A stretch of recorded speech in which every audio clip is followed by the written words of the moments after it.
Mr. Speaker, I'll make a statement later, but right now I'd like to introduce Congressman Geoff Davis from the state of Kentucky, who was in the U.S. Military Academy at West Point and served this nation as an assault helicopter flight commander in the 82nd Airborne Division, which is where I went through jump school too, Geoff. And I think is well qualified to discuss this issue. I'd like to recognize the gentleman. How much time is the gentleman recognized? How much time is the gentleman yielding? He recognized him for 5 minutes. Gentleman's recognized for 5 minutes. Thank you, Mr. Speaker.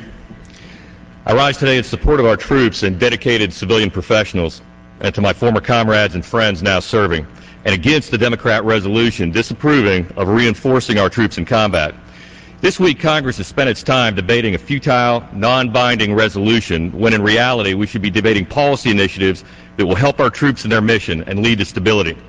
I believe that in fighting the war in Iraq, that there's room for an open and honest debate about the best way to advance the compelling national security interests of this nation. Honest debate, respectful disagreement, and constructive dialogue are components of our great republic, and it's important to honor the process that our institution provides. Furthermore, this measure seeks to debate whether we support an operational decision that in reality should be made by the commanders on the ground, not by politicians in Congress. What are we going to be debating next week, Mr. Speaker? Which block in Baghdad? Which precinct to target? This non-binding resolution serves no purpose other than pacifying the Democrats' political base and lowering morale in our military. At least one Democrat has likened this type of resolution to a child stomping in a corner. The troops will be doing their job by completing the mission that they've been given, and we in Congress need to do ours. Our troops who are fighting abroad don't get to debate the validity of their mission. Their enemies are real, and they're fighting day in and day out to protect our country, the Iraqi people, and themselves. This resolution does not help make progress in Iraq. It does not provide a new approach in Iraq, and does not make our nation or our troops more secure.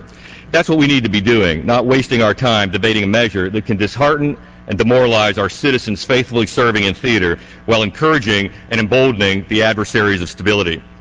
We've seen the aggression of this faceless and cowardly enemy in the bombing of Pan Am 103 in 1988, in al-Qaeda's attack on the USS Cole in 2000, and then in the tragic events of September 11th.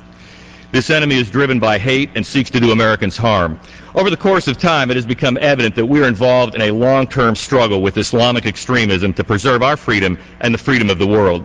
Every day, our men and women in uniform and our civilian professionals risk their lives to protect our freedom. From providing security to building an economy, we're strengthening the security of our country and the international community.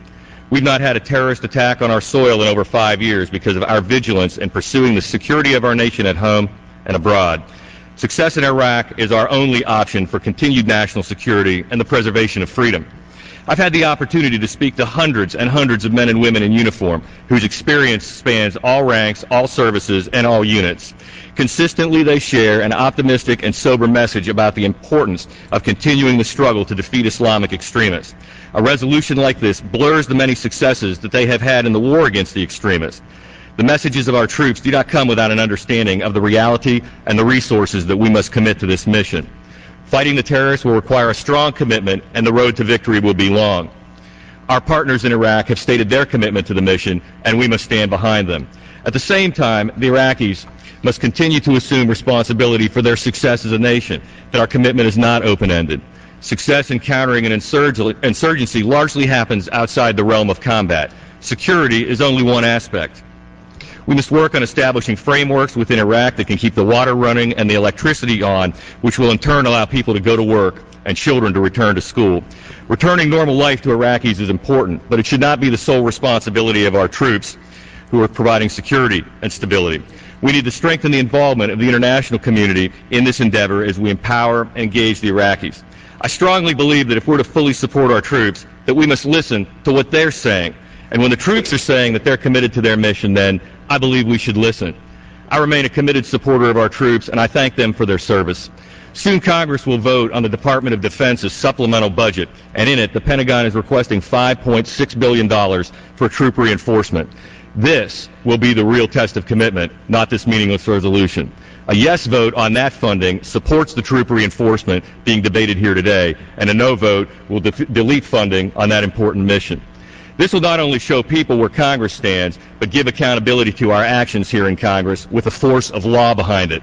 I support our troops and our civilian professionals, and I intend to keep my commitment to my many friends on active duty and to vote to provide them the funding for their mission when the time comes. To my former comrades and friends in the 101st Airborne Division and the 82nd Airborne Division, thank you for answering the call again, and know that I stand with you. I yield back my time. Gentlemen,